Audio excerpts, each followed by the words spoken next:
చిన్న స్టోరీ చెప్తాను. ఒక కోర్టులో ఒక కేసు వచ్చింది.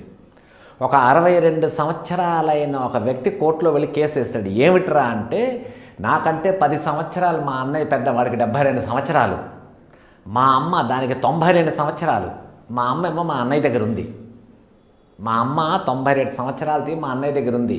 వీడికి 72 సంవత్సరాలు వచ్చే, వాడు మా అమ్మనేమో కరెక్ట్గా చూసుకోలేకపోతున్నాడు. సో కోర్టు వాళ్ళని నేను రిక్వెస్ట్ చేస్తుంది ఏంట్రా అంటే, మా అమ్మని దాంతోపాటు మా అన్నయ్యని నా దగ్గర వచ్చి ఉండమనండి, నేను ఇంకా 62 సంవత్సరాలే, వాళ్ళని నేను చూసుకుంటా అన్నాడు. ఆ జడ్జికి అర్థం కాలే.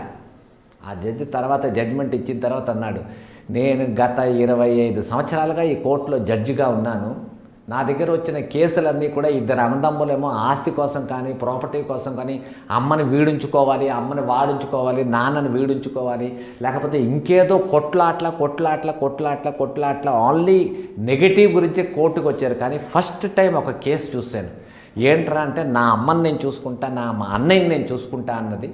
భేష్ కట్ చేస్తే ఇదే జడ్జి వాళ్ళ విలేజ్కి వెళ్ళాడు. విలేజ్కి వెళ్తే అక్కడ వాళ్ళ అన్నయ్య ఉన్నాడు. వాళ్ళ అన్నయ్య 80 వస్తున్నాడు.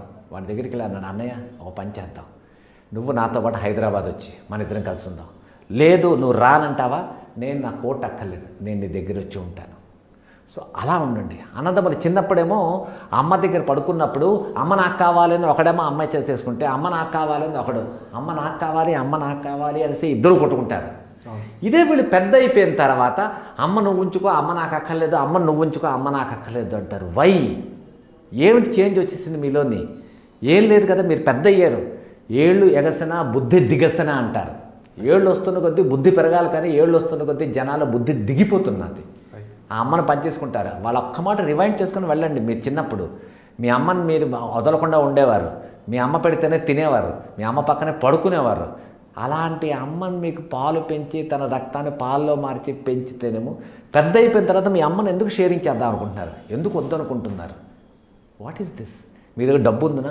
డబ్బు ఉంటే మీ అమ్మకి డబ్బు అక్కర్లే, మీ అమ్మకి నువ్వు కావాలి ఎప్పుడైనా.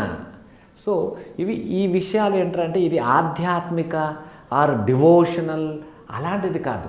ఇది ఒక మనిషి తాలూకా బేసిక్ నేచర్. ఇది నేను స్టడీ చేస్తున్నాను. ఇవాళ రోజులో ఎందుకు మనకి ఇంతలా తక్కువ అయిపోతున్నది? ఇప్పుడు ఇంకో విషయం చెప్తాను మీ అందరికీ, వినండి. ఎక్కడైనా ఫంక్షన్ అయింది, బాబాయ్ తాలూకా కూతురికి పెళ్ళి. సో బాబాయ్ కూతురు పెళ్ళి అయినప్పుడు ఈ వైఫ్ హస్బెండ్ వెళ్ళిపోతారు, పిల్లలు తీసుకెళ్ళరు. ఎందుకు? అక్కడ బాబాయ్ కూతురు పెళ్ళి కదమ్మా, మీరు ఎందుకు రావక్కర్లేదు, తీసుకెళ్ళండి ఫంక్షన్స్కి, మీ పిల్లల్ని తీసుకెళ్ళండి. మీ పిల్లల్ని ఫంక్షన్కి తీసుకొని వెళ్తేనే బాబాయ్ అంటే ఎవడో వాళ్ళకి తెలుస్తుంది, మావయ్య అంటే తెలుస్తుంది, పిన్నమ్మ తెలుస్తుంది, అత్తమ్మ తెలుస్తుంది, వాళ్ళ పిల్లలు ఎవడో తెలుస్తారు. రేపటి రోజులోని మీరు పోతారు. పోయిన తర్వాత మీ పిల్లల్ని మీ ఫ్యామిలీలో ఎవరి దగ్గరికి తీసుకెళ్ళలేదు. ఈ పిల్లలిద్దరూ వేరేగా ఉండిపోతారు. ఒకడు అమెరికాలో, ఒకడు రష్యాలో ఉంటాడు. వాడికి మన రిలేటివ్స్ ఎవ్వరూ చుట్టాలు తెలియదు. What else? వాడు ఒక్కడో అయిపోతాడు. ఏకాకి జీవితం నాది. అది మీ పిల్లలకి రానీకండి. మీ పిల్లల్ని మీ చుట్టరికాలు మొత్తం చెప్పండి వాళ్ళకి. ఏయ్, ఇదిగో బాబాయ్ కొడుకు నీకు తమ్ముడు అవుతాడు, ఇదిగో అత్తమ్మ కొడుకు నీకు బావ అవుతాడు, చెప్పండి వాళ్ళకి. వాళ్ళలో ఉన్న ఇంటిమేసీని పెంచడానికి ట్రై చేయండి. అది మీ డ్యూటీ. అది మీ పిల్లలు రిలేషన్స్తో పాటు ఏకమత్యంగా ఉండాలి అంటే అది మీ డ్యూటీ. మీరే మీ పిల్లల్ని ఎక్కడికి తీసుకెళ్ళకుండా చిన్నప్పటి నుంచి తాతమ్మ దగ్గరికి నువ్వేం వెళ్ళక్కర్లేదురా, తాతగారి దగ్గరికి, అమ్మమ్మ ఎందుకు పంపించండి, మీ తాత దగ్గరికి పంపించండి. వేసవి సెలవులు వచ్చే హాలిడేస్ ఇచ్చారా, విలేజ్కి పంపించండి పిల్లల్ని. అక్కడ తాత ఉంటే, మా అమ్మ ఉంటే, అమ్మమ్మ ఉంటే, మావయ్యలు ఉంటే వాళ్ళ దగ్గర ఉంటారు. వాళ్ళు ఎఫెక్షన్ పెరుగుతుంది. Other than love and affection ఇంకేమీ లేదు సార్.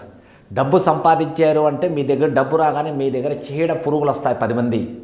ఇప్పుడున్న యూత్కి చెప్తున్నాను, మీ రిలేటివ్స్ మీరు వద్దు, నేను ఒక్కడనే ఉంటాను, 24 గంటలు మొబైల్లో చూసుకుంటాను, ఈ మొబైల్లో వాట్సాప్ పంపిస్తాను, లైక్స్ పంపిస్తాను, షేర్ పంపిస్తాను. What else? ఎవరికైనా హ్యాపీ బర్త్డే వచ్చిందంటే హ్యాపీ బర్త్డే ఒక నవ్వు పంపిస్తారు. వాడికి ఫోన్ చేయండి. మీ ఫ్రెండ్ అయినా సరే, మీ రిలేటివ్ అయినా సరే ఫోన్ చేయండి. ఫోన్ చేసేప్పుడు, ఏయ్ హ్యాపీ బర్త్డే రా డూడ్, ఏం చేస్తున్నావు? ఎస్. ఎక్కడున్నావు? లాస్ ఏంజలస్లోనా? ఈవినింగ్ ప్రోగ్రామ్ ఏంటి? మాట్లాడండి. మాట్లాడితే ఇప్పుడు నేను ఇదే మాట్లాడింది, ఈ ఎక్స్ప్రెషన్స్ వాడికి అర్థం అవుతాయి. There is a intimacy developing. రేపటి రోజుల్లో మీరు నన్ను తిట్టుకోవచ్చు, ఈ సత్యప్రకాష్ ఏంటి రిలేషన్ డెవలప్ చేయమని చెప్తున్నాడు ఏంటి అని. బట్ రిలేషన్స్ అన్నది కావాలి. రిలేషన్స్ లేకుండా ఈ మనిషి మీద, ఈ భూమి మీద ఈ మనిషి అన్నవాడు ఏకైక అయిపోతాడు. A man alone is a mad man. పిచ్చోడుగా బిహేవ్ చేస్తాడు, పిచ్చెత్తిపోతాడు. అది మీ పిల్లలకి రానీకండి. వాళ్ళకి మీ ఫ్యామిలీతో పాటు ఉంచండి, ఉంచి తీరండి. మీకు అర్థమైతే మంచిది, లేదైతే మీ కర్మ, దానికి నేనేం చేయలేను.